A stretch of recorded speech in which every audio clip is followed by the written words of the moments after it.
Ang isa na nag-file ay walang iba kundi si Senator Aquilino Pimentel. Nagkaisa Labor Coalition. Sinuportahan nila yung petition ni Senator Pimentel. Sabi ng nagkaisa Labor Coalition, it is necessary to support the intervention in the petition filed by Senator Pimentel. Pag-usapan natin ngayon yung controversial na desisyon ng administrasyon ito. Yung pag-transfer ng 90 billion PhilHealth funds papunta sa National Treasury para gamitin para sa mga unprogrammed funds.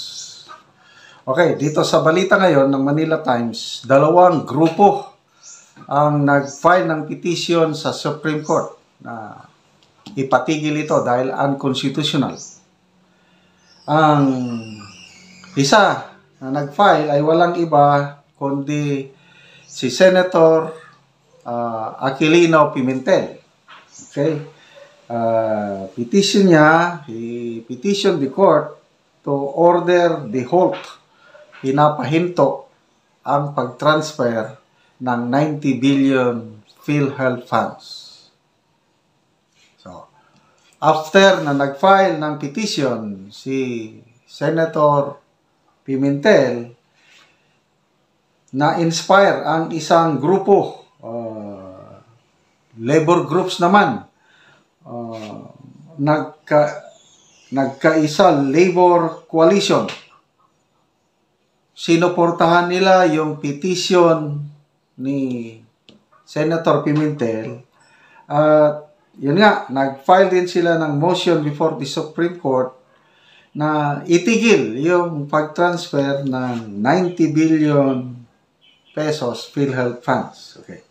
So, sa statement nitong nagkaisa Labor Coalition, sabi nila, yung pag-transfer na yon is an act, unconstitutional, and it is an act of negative social justice that would adversely affect the nation's healthcare system and its beneficiaries, particularly those who have less in life. Okay, so karamihan dito nakikinabang sa PhilHealth, mga workers.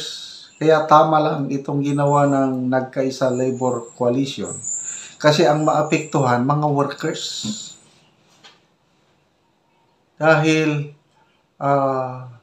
it's an social injustice. Ma-deprive ang mga PhilHealth members ng benefits instead na papunta sa kanila, bakit gagastusin ng national government? Okay? Yan, sabi nga nila, aside sa unconstitutional, ano ito? Detrimental to the expansion and improvement of PhilHealth basic health benefits and services. Pero mo yan, ang laki ng 90 billion pesos. Ang laki. Ang dami ng matulungan yan. Bakit hindi ginastos? Bakit hindi pinalawig ng PhilHealth ang benefits ng mga members? Wala lang. Naka-stack lang. Kaya lumalabas para bang savings, unused. Kaya ang utos ng Finance Department, may circular ba yung memo na lahat ng savings ng iba't ibang ahensya, government-owned and controlled corporation, ibalik sa National Treasury. Ito, ibinalik. Kaya lang, hindi dapat, sabi ng iba't ibang grupo. Okay? So, sabi ng nagkaisa Labor Coalition, it is necessary to support the intervention in the petition filed by Senator Pimentel, which questions the transfer of funds from PhilHealth. Sabi ng chairman ng nagkaisa, si Sani Matula. So, salamat Mr. Sani Matula, itong ginawa nyo na ipinaglalaban nyo ang karapatan ng mga workers sa ating bansa. Okay, sabi ni Mr. Sammy Matula, yung 30 billion of the reserve fund had already been transferred to the treasury with additional funds to follow. Nako, nasimulan na. 'Di ba? 90 billion yung pinapatransfer, yung 30 na i-transfer na daw. Kaya inaagapan nila na i-stop habang maaga pa.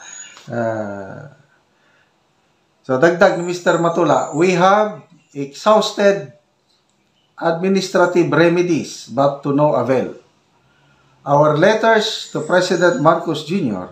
and to Finance Secretary Ralph Recto and PhilHealth remains unacted. Oh, maganda pala itong ginawa nila. Sumulat muna sila sa Pangulong Marcos, kay Finance Secretary Recto at saka PhilHealth officials asking na huwag ituloy, unacted. Kaya, yun, dumulog na sila sa Korte Suprema. Salamat na lang at meron tayong Korte Suprema na takbuhan ng mga ganito. So kung okay, dagdag pa ni Mr. Matula, no?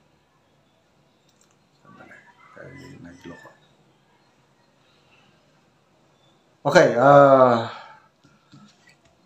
maliban sa grupo ni Mr. Matula at ni Senator Pimentel, if I am not mistaken, mga last month, mga health workers naman, mga health professionals, dumulog na rin sa Korte Suprema, nag-file ng mga ganitong petition. Ang pinaka-latest na i-vlog ko na ito kahapon, yung mga 9 former cabinet secretaries na pumirma ng joint petition asking this administration na ibalik yung pera na yun. So ito, medyo mabigat. Although petition lang ito, kailang siyam na former cabinet at iba-ibang administration. No? Ang maalala ko, 2 taga-NEDA. Si Secretary Habito, Secretary Pernia. So, Secretary De Jesus ng, saan ba ito? DepEd pa. Former President and CEO ng PhilHealth. Sino pa? Dating Secretary Ona ng DOH. Secretary ng Department of Tourism, Vito Del Mundo. Basta, nakalimutan ko na basta na-vlog ko na ito. Nire-review ko lang sa hindi pa nakano. Mabigat ito, 9 former cabinet secretaries. Nagpahayag ng pagka-diskurso nada at hinihimo, china-challenge ang administrasyong ito na ibalik yung pundong iyon. So, nagkaroon na rin tayo ng mga hearing sa Kongreso tungkol nito at isa sa mga malakas na boses na sumisigaw ng katarungan para sa mga members ng PhilHealth, walang iba kundi si Senator Bongo. Sabi niya, hindi nyo naman pera yan. Pera ng members yan. Bakit nyo gagalawin? Bakit ibabalik nyo sa National Treasury na instead na palawigin nyo ang benefits ng mga members, gagastusin sa ibang proyekto? Hindi pwede, sabi ni Senator Bongo. Kaya salamat dito kay Senator Bongo. Malasakit talaga eh. Bilib na bilib ako dito sa malasakit centers na in-establish ni Senator Bongo. Noong panahon ni PRRD, nako, ang dami kong feedback, magagandang feedback na na-receive. Natulungan sila ng gusto sa malasakit centers ni Senator Bongo. Kaya malala ko, nung May 2022 na presidential election, di ba, sa umpisa, parang nagkandidato siyang presidente, siyang isinalang ni PRRD. Magkalisorbe ako, sinong presidente mo? Bongo. Bakit? Malasakit Center. So, ayan po, ang tatak Bongo Malasakit Center. Okay, so ano sa tingin nyo? Papakinggan ba ng administrasyong ito yung panawagan na ibalik o magkibit-balikan na lang? So, kumusta naman kaya ang Supreme Court? Gaano rin kaya siya kabilis na pakinggan ito? Kasi kung mag-umaksyon man ang Supreme Court at may transfer na at nagastos na, wala na. Di ba? So, 30 billion na ang nai-remit o nai-transfer, may 60 billion pa. Sana mapigilan kagad at yun nga, ang pag-asa lang talaga ng taong bayan is itong Supreme Court. So, sana maawa ang administrasyong ito sa mga kawawang PhilHealth members na dami ko ng reklamong natatanggap, mga comments na nababasa ko sa aking mga vlog.